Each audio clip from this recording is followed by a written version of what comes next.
हम लोग पिछले टर्न पे देख रहे थे कि भाई फोर्स का फॉर्मूला देखे थे। क्या फॉर्मूला था? K Q1 Q2 बटे आर स्क्वायर था। यहाँ पे ये F क्या था?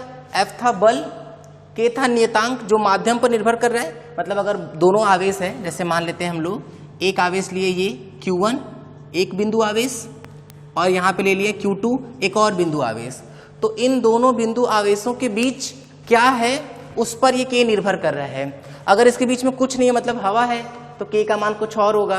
अगर वाटर है, पानी है, तो कुछ और होगा। तो K का मान उनके बीच के माध्यम पर निर्भर कर रहा है, ठीक है। और R क्या है? तो जो R था वो इनके बीच की दूरी है, ठीक है। अच्छा, अब हम लोग बात करेंगे किसकी? अब हम बताए थे पिछले टर्न पे कि भाई बल कैसी राशि है? बल एक सदिश राशि है, और सदिश राशि इसका मतलब उसके पास परिमाण के साथ साथ दिशा भी होगा। तो इसका मतलब देखो, अभी हम लोग किसकी बात किए थे? परिमाण की।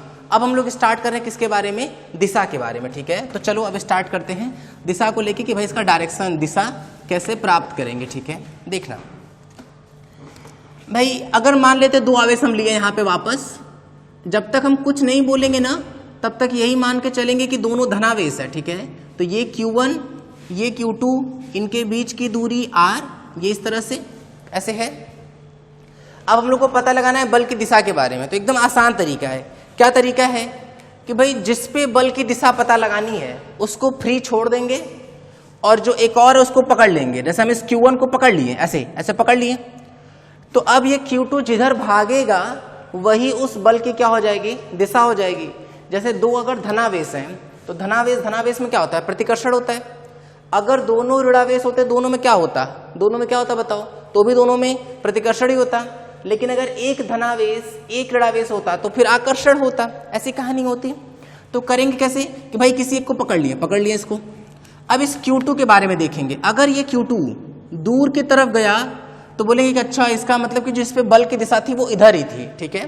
तो सिंपल तरीका है, जिस पे बल की दिशा लगानी होगी उसको छोड़ देंगे, और जिसके थ्रू पता लगाना, जैसे इसके वजह से पता लगाना है तो इसको पकड़ के रखेंगे, ठीक है। इसको जैसे छोड़ के रखेंगे, जिधर जाएगा ये वही इसके क्या हो जाएगी? बल की दिशा हो जाएगी, ठीक है। अब लिखने का क्या तरीका है? लिखने का तरीका है फोर्स, बल किस पर निकाल रहे हैं? दूसरे पर निकाल रहे हैं। किसकी वजह से निकाल रहे हैं? पहले वाले की वजह से है। तो ये हो जाएगा F21 लिखते हैं। फिर से देखो ध्यान से, F21 का मतलब क्या हो गया कि दूसरे वाले पर निकाल रहे हैं बल, किसकी वजह से? पहले वाले की वजह से, ठीक है। तो F21 को एकदम अच्छे से समझ लेते हैं कि ये F21 क्या दिखा रहा है। ये है आवेश Q2 पर आवेश Q1 की वजह से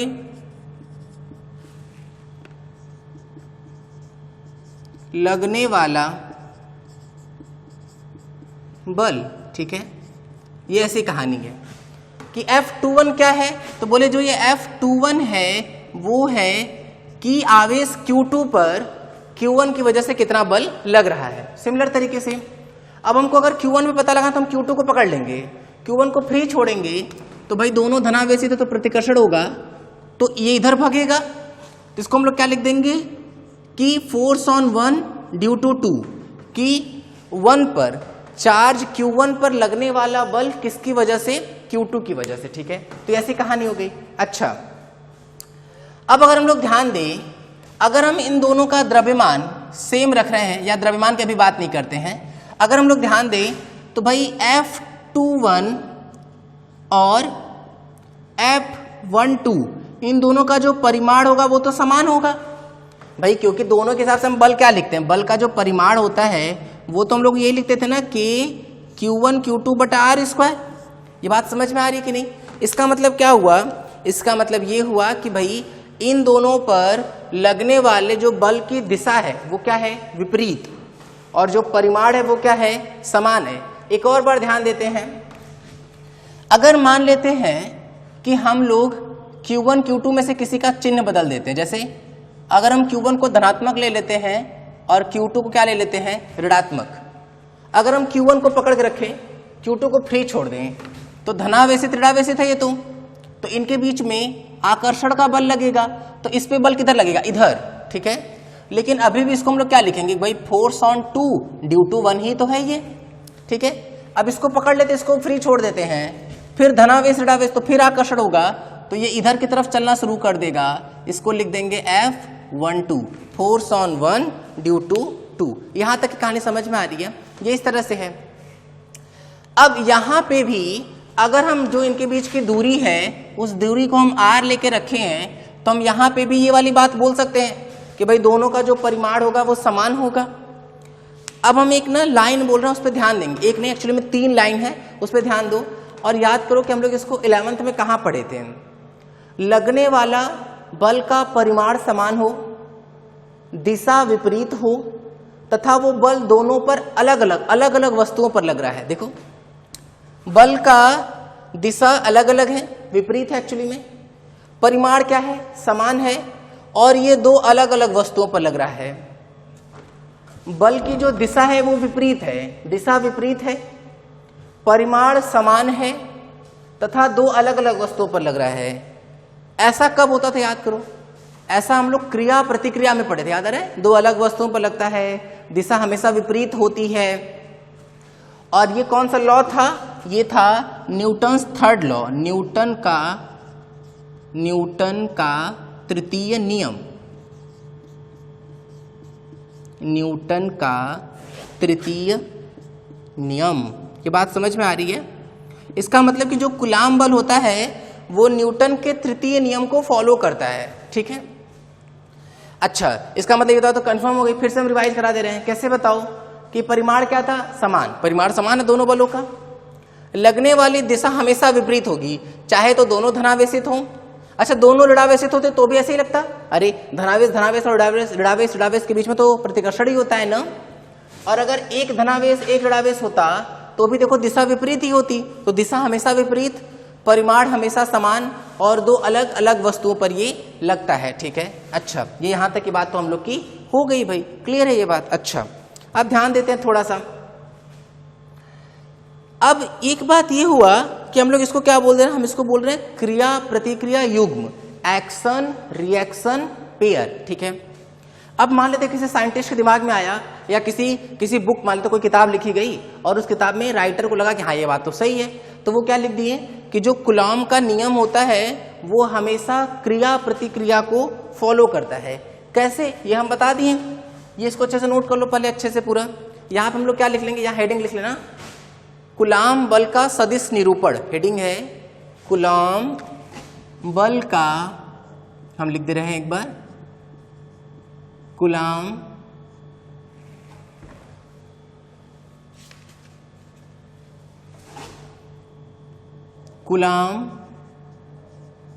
बल का सदिश निरूपण, ठीक है। सदिश फॉर्म में इसको देख रहे हैं हम लोग वेक्टर रूप में, ठीक है। चलो ध्यान देते हैं भाई, देखो डीपीपी करते चलो साथ में, ठीक है। ये ऐप में जो डीपीपी मिला हुआ है ना, वो जरूरी है करते रहना। इससे क्या होगा कि हम लोग पूरा एकदम रिवाइज कर पाएंगे अच्छे से कि हम लोग का पूरा लेक्चर तैयार हो रहा है कि नहीं, और एनसीईआरटी के सारे एग्जाम्पल तो हो ही जाएंगे उसी बहाने। तो ध्यान रखें भाई, उसको लगातार करते रहेंगे, उसमें पीछे नहीं छूटना है एकदम, डीपीपी वगैरह करते रहो, नोट्स बनाते रहे। जब भी लेक्चर देख रहे हो ना, कॉपी वॉपी पेन लेके लिखो, ऐसे नहीं कि बिना कॉपी पेन के बैठ गए ऐसे एकदम मस्त कहानी से साथ सुन रहे हैं, पता चला नींद आ गया। कॉपी पेन के साथ लेक्चर सुनो, ऐसे सुनते रहोगे तो कुछ ना कुछ अच्छे पॉइंट नोट करते रहेंगे, ठीक है। अच्छा, अब ध्यान देते हैं भाई,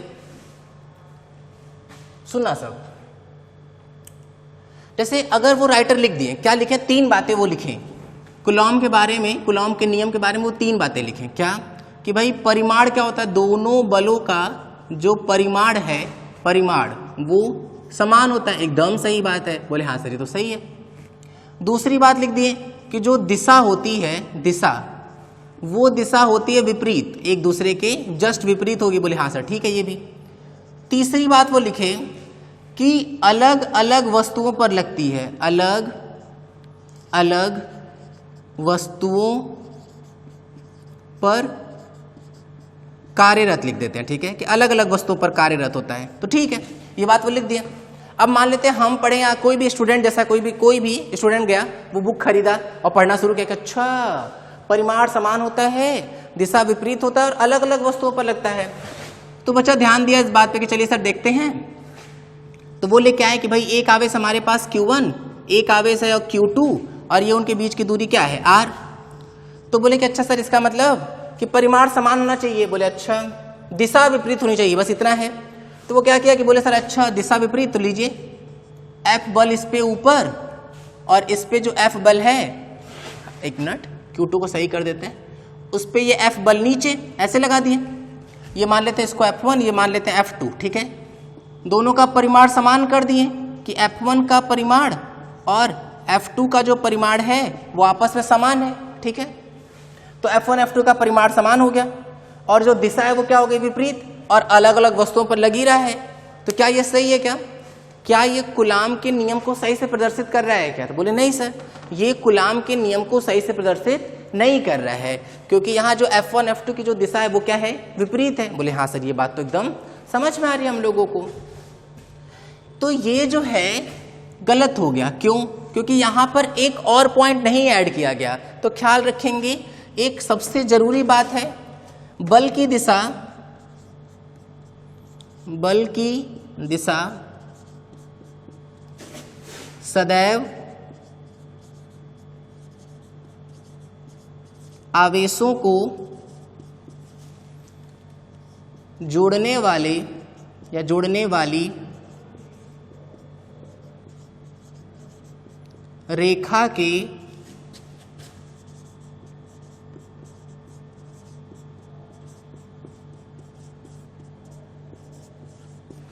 अनुदिश लगती है, ठीक है।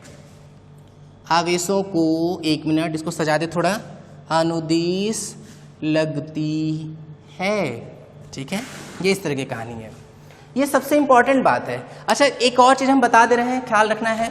जैसे अगर ये केवल 3 बातें बोलते ना, तो हम इसको क्या बोल देते, हम लोग इसको बोलते हैं क्रिया प्रतिक्रिया युग्म, ठीक है। क्रिया प्रतिक्रिया युग्म बोलते हैं, ठीक, क्रिया प्रतिक्रिया युग्म।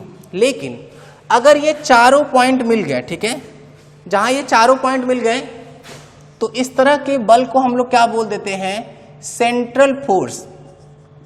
क्या बोल देते हैं? सेंट्रल फोर्स, केंद्रीय बल बोलते हैं, ठीक है। ये थ्योरेटिकल चीजें हैं, ये हम लोग को बहुत अच्छे से समझ के डाइजेस्ट करके याद रखना है। फिर से हम बता रहे हैं क्या क्या हम लोग पढ़े। आज हम जब दिशा चालू किया तो हम कुछ बेसिक बातें बताएं। क्या हम सिखाएं कि भाई जब किसी भी चीज पे, किसी भी आवेश पर अगर दिशा निकालनी है तो उसको फ्री छोड़ देंगे। अगर वो इधर या इधर गया तो जिधर जाएगा वही क्या हो जाएगा, बल की दिशा हो जाएगा, ठीक है।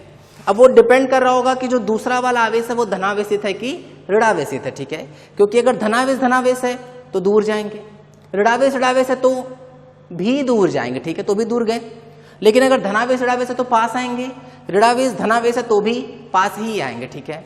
इसमें हम लोग 3 बातें देखे जो हम लोग को दिख गई तुरंत। क्या? पहली बात कि परिमाण समान होगा, बल का परिमाण समान होगा, बल की दिशा एकदम विपरीत होगी, 180 डिग्री का कोण बनेगा, या तो दूर या तो पास, और हमेशा अलग अलग वस्तु पे लगा, एक Q1 पे और एक Q2 पे। लेकिन यही 3 बात सही नहीं थी, क्योंकि अगर केवल 3 बात बोलते तो ये वाला भी बन सकता था। इसलिए हम लोग चौथी बात ऐड की है कि जो बल की दिशा होगी वो सदैव आवेशों को जोड़ने वाली रेखा के अनुदिश लगेगी, या तो इधर या तो फिर इधर। ये बात समझ में आ रही है। और जब ये चारों पॉइंट जहां हम लोग बोल सकते हैं ना, उसको हम लोग क्या बोल देते हैं, केंद्रीय बल या सेंट्रल फोर्स बोलते हैं। अगर केवल ये 3 बात होती तो उसको हम लोग क्या बोल देते हैं, क्रिया प्रतिक्रिया युग्म।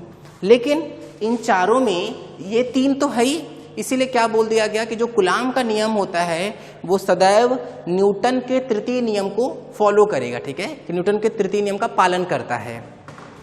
ये यहां तक की बात हो गई हम लोग की भाई। चलो आगे देखते हैं। आप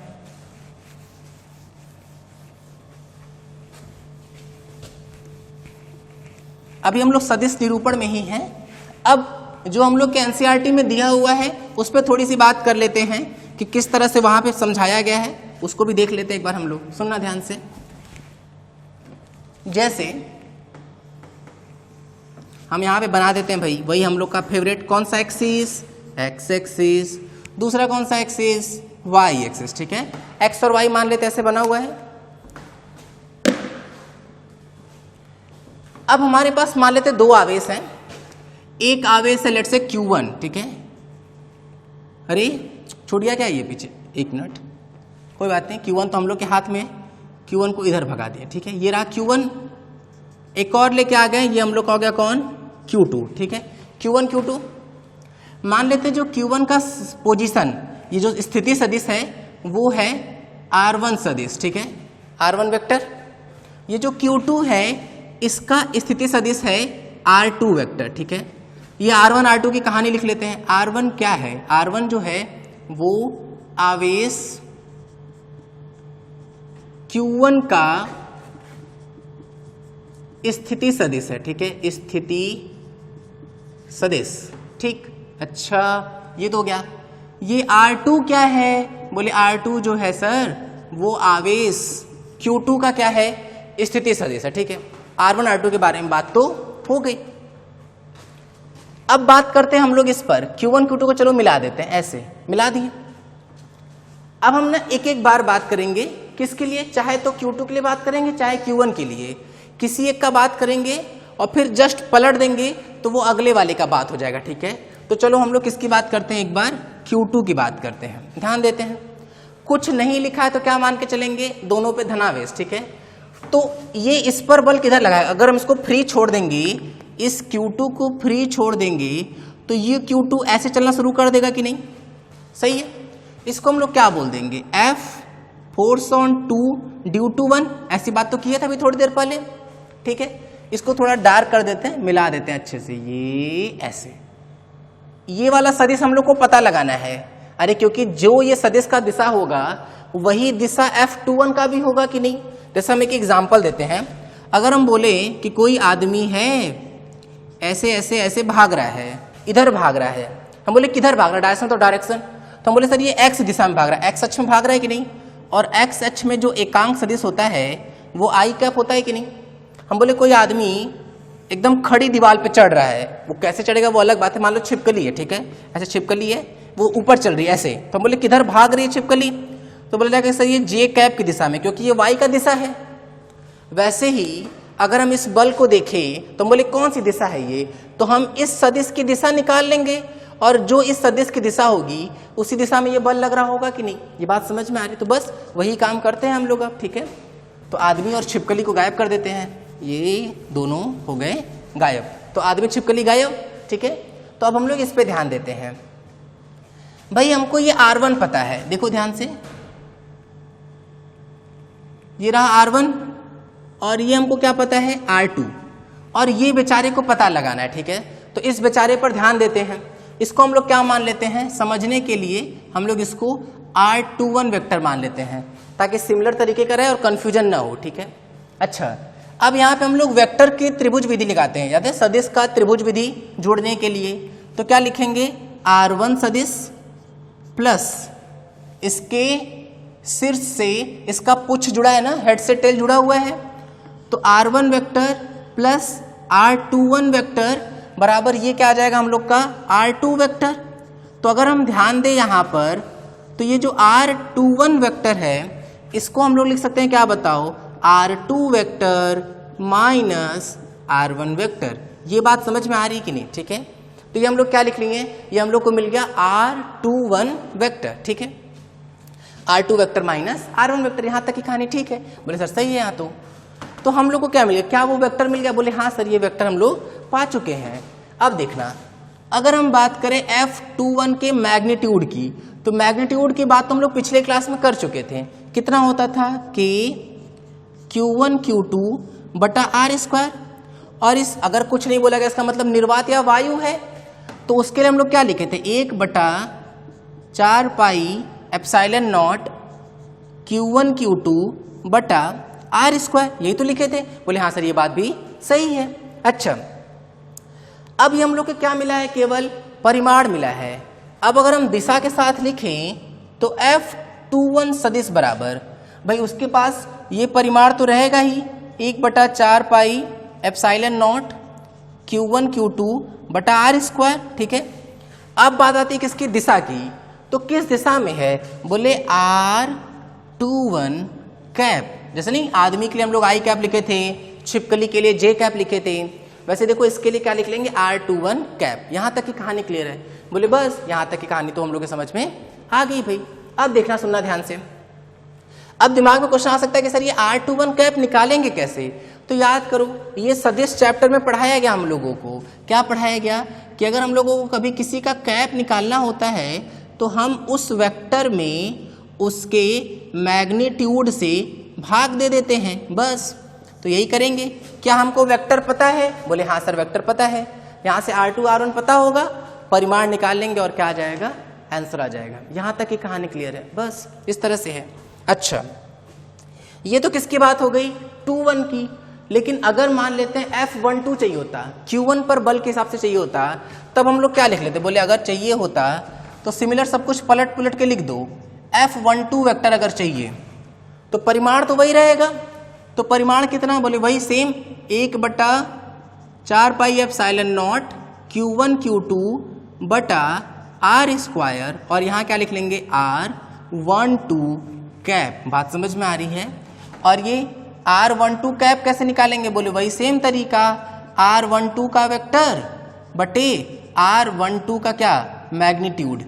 अरे एक मिनट, गड़बड़ हो गया। ये R12 का मैग्नीट्यूड ये हो गया। अब क्वेश्चन ये आ सकता है कि सर ये R12 निकाले कैसे? तो देखना भाई R12 वेक्टर होगा क्या? इसी तरह से सोचो, R21 क्या है? तो 2 में से 1 को घटाए थे, तो उसी तरह से R12 क्या आ जाएगा? बोले R12 आ जाएगा R1 वेक्टर में से R2 का जो वेक्टर है वो माइनस कर देंगे। बात समझ में आ रही है? तो कैसे कैसे नोट करना है वो हम बता देते हैं। बहुत ज़्यादा घूम चल गए हम लोग यहाँ पे। देखो पहले ये फिगर बना लेना था, ये फिगर बना लो। फिर R1 क्या R2 क्या वो हम लोग डिस्कस किए। हम किसी एक को निकालें, हम बोले थे ना कि हम लोग किसी एक को निकालेंगे और उससे दूसरा अपने आप लिख लेंगे। तो हमको F21 का डायरेक्शन चाहिए था, तो वो निश्चित तौर पर R21 के डायरेक्शन में होता। अब दिमाग में क्वेश्चन आ सकता है सर R21 ही क्यों लिखे यहाँ पे? इसलिए लिखे ताकि ये याद रहे कि वो F21 के बारे में है, ठीक है। बस हम लोग यहाँ पे क्या लगा लिए? त्रिभुज विधि लगाए। त्रिभुज विधि से हमको क्या मिल गया? R21। परिमाण पता था ही, तो वेक्टर लिखने के लिए क्या चाहिए होता है? परिमाण चाहिए होता है। तो देखो ये पूरा परिमाण हो गया और ये हो गया दिशा। और एकांक सदिश निकालने के लिए क्या करते हैं? बोले वेक्टर में उसके परिमाण से क्या कर देते हैं? भाग दे देते हैं। बस भाग दे दिए। फिर यहाँ पे आ गए हम लोग इस वाले केस में, जैसे F21 लिखे थे वैसे ही क्या लिख लिए हम लोग? F12 लिख लिए। बात समझ में आ रही है? नोट कर लो इसको अच्छे से एकदम। हम बोले ना भाई कि कॉपी पेन यूज मतलब लेके बैठे, ऐसा नहीं कि कथा जैसा सुनेंगे तो नींद आ जाएगा, पता चला। और ऐप पे हम लोगों की ये जो नोट्स है वो केवल हेल्प के लिए यूज करो। ऐसा नहीं कि एकदम कि सर पूरा कि चलिए सर ऐप में तो सब कुछ मिल ही जा रहा है, कुछ लिखेंगे नहीं। कुछ लिखते रहोगे ना तो वो इंटरेस्ट बना रहेगा, क्योंकि खुद की जो नोट्स होती है ना, खुद का नोट्स एग्जाम में बहुत ज़्यादा यूजफुल हो जाएगा। जैसे क्योंकि नहीं तुम देखे भी कई बार ये चीज़ फील भी किए होंगे कि जब लास्ट टाइम पे एग्जाम में आता है तो हम लोग अपनी नोट्स से ज़्यादा समझ पाते हैं इन कंपैरिजन किसी और के नोट से। तो जितनी अच्छी तरीका, सबसे अच्छा तरीका क्या है कि भाई खुद का नोट्स बनाते चले। कहीं अगर कुछ एक्स्ट्रा पॉइंट लिखना होगा तो वो जो ऐप में नोट्स दिए हैं उससे यूज कर लेना, ठीक है। लेकिन ये बिल्कुल नहीं करेंगे कि भाई लेक्चर सुनते वक्त हाथ वाथ मोड़ के बैठ रहे हैं एकदम, ऐसे पता चला नींद आ जाएगा, सो जाएंगे। इसलिए ना नोट्स बनाते चलो अच्छे से। चलो यहाँ तक की बात हो गई हम लोग की। अब हम एक छोटा सा एग्जाम्पल दे रहे हैं उस पर बेस्ड जो अभी हम लोग फॉर्मूला पढ़े हैं, क्योंकि क्या है ना कैसे इतना टफ सा लगने लगता है ना, कैसे समझ में नहीं आता है सर क्या ही पढ़ा दिए हैं। वो ना एनसीईआरटी से उतना बेहतर समझ में आता है ना लेक्चर से। इसलिए अगर एक दो न्यूमेरिकल कर लेंगे उस पर ना तो बहुत बेहतर समझ में आएगा। तो हम क्वेश्चन दे रहे हैं, ध्यान से उसको ट्राई करना। देखो यदि 1 माइक्रोकूलम तथा कितना ले लें 2 माइक्रोकूलम आवेश क्रमशः 1,2 तथा 4,6, ये दोनों मीटर में है, पर रखे हों उनके बीच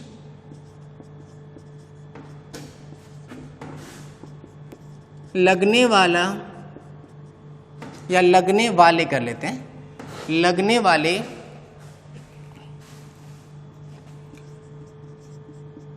बल का परिमाण व दिशा ज्ञात करें। ठीक है, दोनों चीज पता लगाना है। चलो अब ध्यान से वीडियो रोको 5 मिनट के लिए और इस क्वेश्चन को ट्राई कर लो एक बार। हम समझा दे रहे हैं फिर से क्वेश्चन कि भाई दो आवेश है, इन दोनों का ना स्थिति सदिश दे दिया गया। स्थिति सदिश कैसे लिखते हैं, देखो एकदम आसान तरीका है। जैसे अगर लिखा होता है, ये हम समझा रहे हैं, इसको ना एग्जाम्पल के तौर पर समझ लो, उदाहरण के तौर पर। क्या एग्जाम्पल है भाई कि अगर कोई आवेश, जैसे मान लेते Q1 आवेश है, ये मान लेते हमारा Q1, ये लिखा हुआ है x1, y1, z1 पर रखा हुआ है।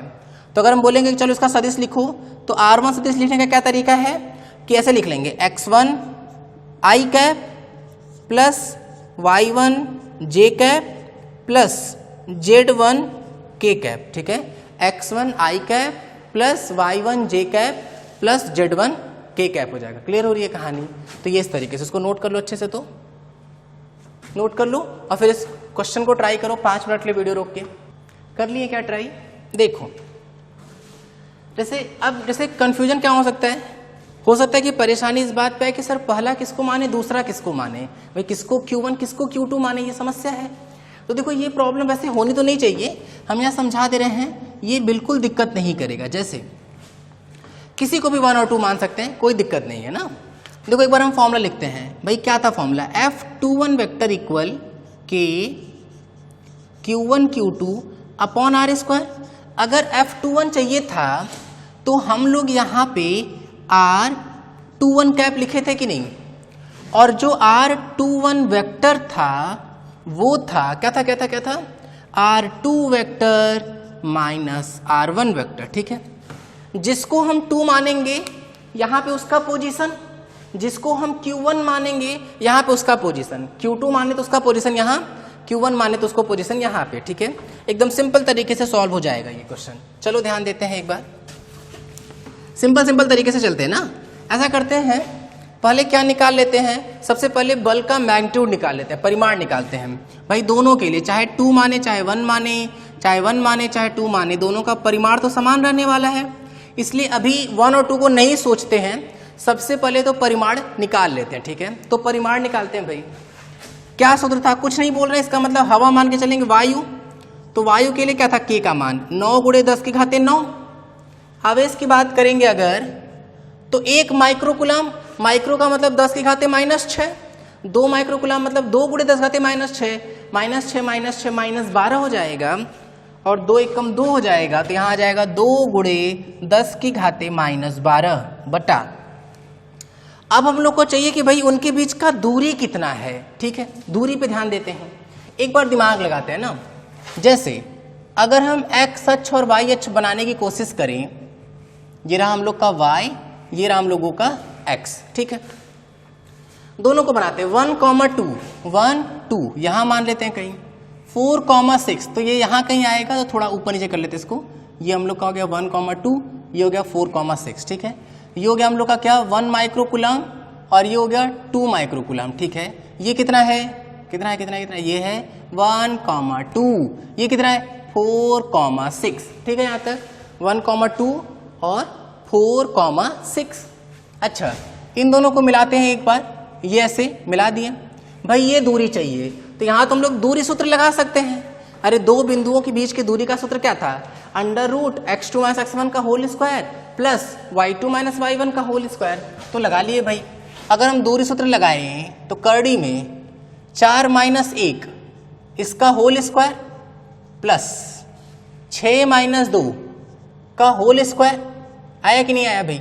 ये कितना हो जाएगा, 3 का स्क्वायर 9, और ये 4 का स्क्वायर 16, 9 और 16 25, कड़ी से बाहर आके 5। तो डी का मान, दूरी का मान कितना गया 5 मीटर। तो k Q1 Q2 बटा R स्क्वायर, तो यहाँ पे आंसर आ जाएगा 9 दूनी 18 गुड़े ये 10⁻³ और बटे 25। ये हुआ क्या इसको लिख सकते हैं हम लोग 180/25 गुणे 10 की घाते -4, यही तो आएगा, ये न्यूटन हो गया। यहाँ कटपिट कर लेंगे, 5 × 5 = 25, 5 × 3 = 15, 3 बचा, 5 × 6 = 30, तो यहाँ से इसको कटपिट कर लेंगे, 5 × 7 = 35, 1 बचा, 5 × 2 = 10, 7.2 गुणे 10 की घाते -4 न्यूटन। ये क्या आ गया? ये तो भाई बल का मात्रक आ गया, ठीक है, मतलब सॉरी बल का परिमाण आ गया। अब हम लोग बात करेंगे किस पर? बल की दिशा पर। तो अब ध्यान देते हैं, ये देखो ये वाला काम हो चुका हम लोगों का, ठीक है, इस पे ध्यान देना है। अगर इस पे ध्यान देना है तो R21 का कैप आएगा क्या? बोले R121 वेक्टर बटे R21 का मैग्नीट्यूड, ऐसे भी लिख सकते हैं और इसको हम लोग ऐसे भी लिख सकते हैं, केवल R21। बात समझ में आ रही कि नहीं? क्या हमको इसका परिमाण मिल चुका है? बोले हाँ।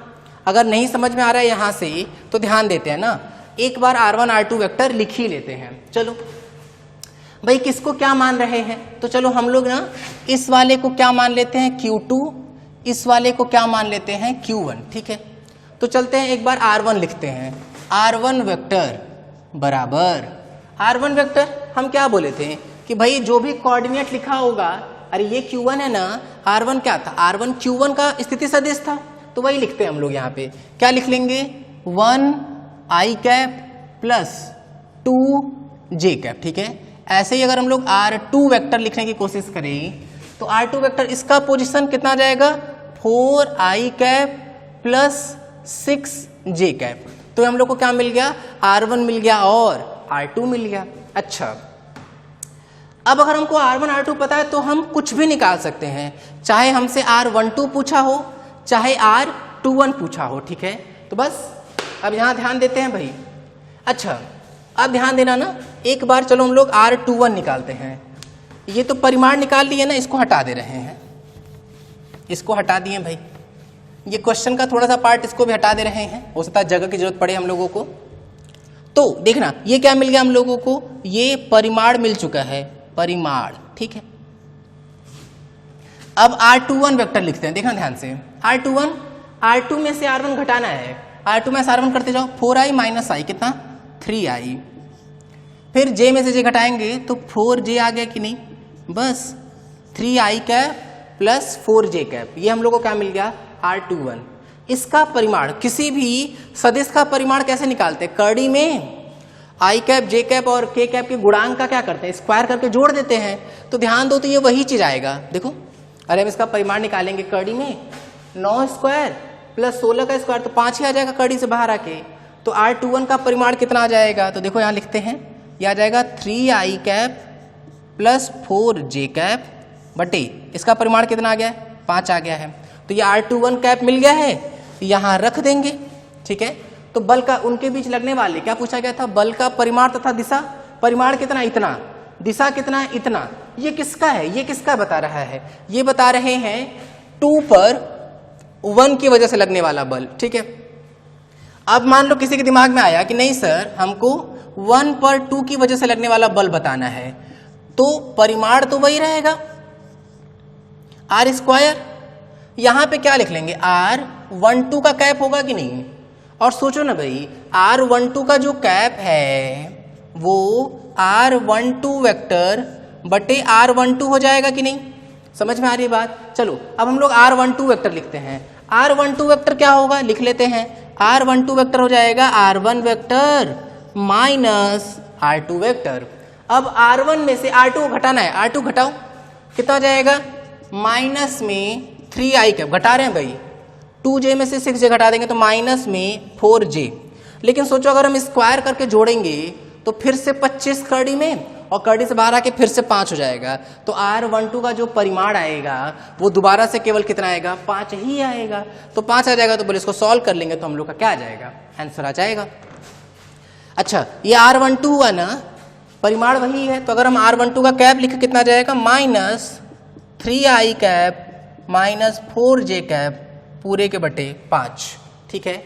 अब देखो, अब हम लोग यहाँ एक बार पूरा अच्छे से लिख लेते हैं भाई। F21 का कहानी लिखते हैं। F21 का परिमाण लिख लेते हैं पहले, 7.2 गुणे 10 की घाते -4 न्यूटन। ठीक है, पीछे दिशा लिख देते हैं हम।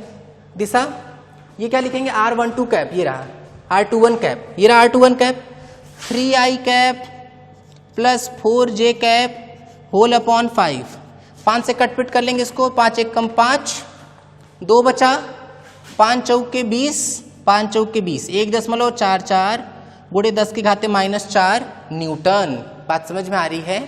या फिर इसके ब्रैकेट में यहाँ लिख लेते हैं हम लोग क्या, 3i cap plus 4j cap Newton. ये हो जाएगा F21, मतलब 2 पर लगने वाला बल किसकी वजह से, 1 की वजह से। यहाँ तक कहानी समझ में आ रही है? बस ये इस तरीके से है। अच्छा, अब अगर मान लो पूछा गया कि नहीं नहीं नहीं नहीं नहीं, अब हम लोगों को क्या चाहिए, हम लोगों को चाहिए F12। देखते जाओ, हम F12 भी लिख रहे हैं यहाँ पे, ये पूरा गायब कर दिए भाई, F12 वेक्टर। तो परिमाण तो वही रहेगा, परिमाण कितना, 7.2 गुणे 10 की घाते -4 न्यूटन। ठीक है, पीछे अगर हम दिशा लिखें तो ये R12 कैप लिखना पड़ेगा। R12 कैप ये रहा कितना, -3i कैप -4j कैप पूरे के बटे 5। बात समझ में आ रही है? फिर डिवाइड कर देंगे इसको तो कितना आ जाएगा, ये 1.44 गुणे 10 की घाते -4 -3i cap -4j cap Newton. ये कहानी समझ में आ रही है क्या? तो ये हम लोग का क्या आ जाएगा, F12 वेक्टर। क्लियर? बस नोट कर लो इसको अच्छे से, ये इस तरह से कहानी है भाई।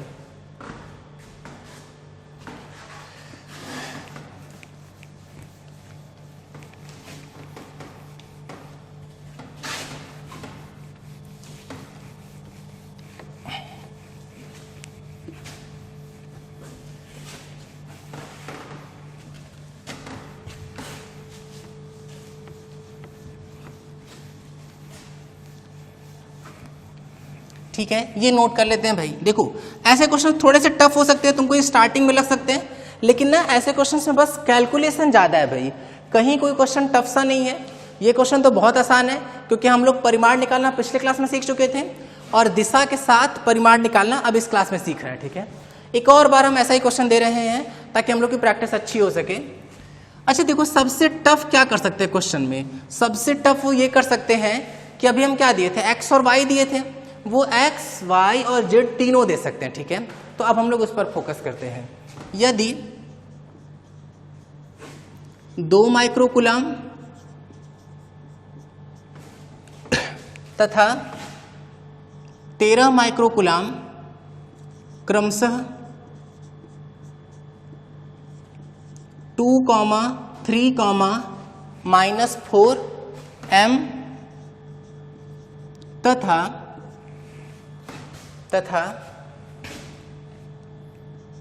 5, -1, 8m पर रखे हों तो 13 माइक्रोकूलम पर, इसमें से केवल एक चीज पूछा जा रहा है। ठीक है, पर 2 माइक्रोकूलम के कारण लगने वाले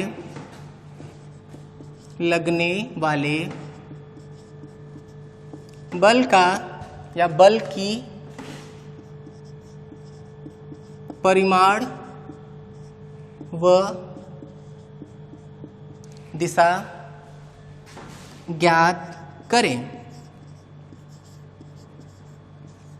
लगने वाले बल की परिमाण व दिशा, लगने वाले बल का, देखो ध्यान से भाई, एकदम नॉर्मल सा स्टैंडर्ड क्वेश्चन है, ध्यान देना। पिछले वाले क्वेश्चन में क्या दिए थे, पिछले वाला क्वेश्चन इससे थोड़ा सा अलग था। उसमें क्या था, हम लोग को दोनों बल निकालना था, दोनों पर एक दूसरे की वजह से लगने वाला बल। लेकिन यहाँ पर केवल क्या पूछा जा रहा है कि भाई 13 माइक्रोकूलम पर 2 माइक्रोकूलम की वजह से लगने वाले बल का परिमाण व दिशा ज्ञात करना। हम तुमको बताते कैसे करना है भाई। पहले क्या करो, किसी एक को Q1 किसी एक को Q2 मान लो, कोई दिक्कत नहीं, हम बता रहे हैं ना ये बात। अगर बहुत अच्छी प्रैक्टिस करनी है ना तो एक बार इसको Q1 इसको Q2 मान ले, सॉल्व कर ले पूरा अंत तक, एक बार इसको Q2 इसको Q1 मान ले और अंत तक सॉल्व करें, देखना दोनों का आंसर बिल्कुल सेम आएगा, ठीक है। तो अगर बहुत बेहतर प्रैक्टिस करनी है तो ऐसा करो 10 मिनट के लिए वीडियो रोको और आपस में एक बार Q1 Q2 फिर एक बार Q2 Q1 मान के पूरा सॉल्व करो, एकदम सही आंसर आएगा, ठीक है। करना कैसे भाई, फॉर्मूला लिखेंगे, पहले परिमाण निकाल लेंगे, ठीक है। उसमें कोई मतलब नहीं कि कौन सा Q1 कौन सा Q2, फिर क्या लिखेंगे, R12 निकालेंगे या R21, डिपेंड करता है किसको क्या माने हैं, ठीक है। और वो लिख के सिंपली सॉल्व कर लेंगे। पिछली बार केवल I और J चल रहा था, यहाँ पे I, J और K तीनों आएगा, ठीक है। तो चलो वीडियो रोको और ट्राई कर लो, तो एक बार कर लिए क्या ट्राई, देखो अब ट्राई करने के बाद सुनना भाई, सॉल्यूशन पे आ रहे हैं हम, कोई एक पोर्शन कराएंगे किसी एक को मानते हुए, तो कोई एक मानते हुए करते हैं, हो सकता है ये तुम्हारे अकॉर्डिंग हो सकता है ना हो, हम बोले ना कि दोनों के अकॉर्डिंग प्रैक्टिस करते रहे, वो बहुत बेहतर होगा भाई। तो चलो हम क्या मान लेते हैं, हम मान लेते हैं कि भाई जो Q1 है वो कितना है 2 माइक्रोकूलम है, और जो Q2 मान रहे हैं किसको 13 माइक्रोकूलम को, ठीक है।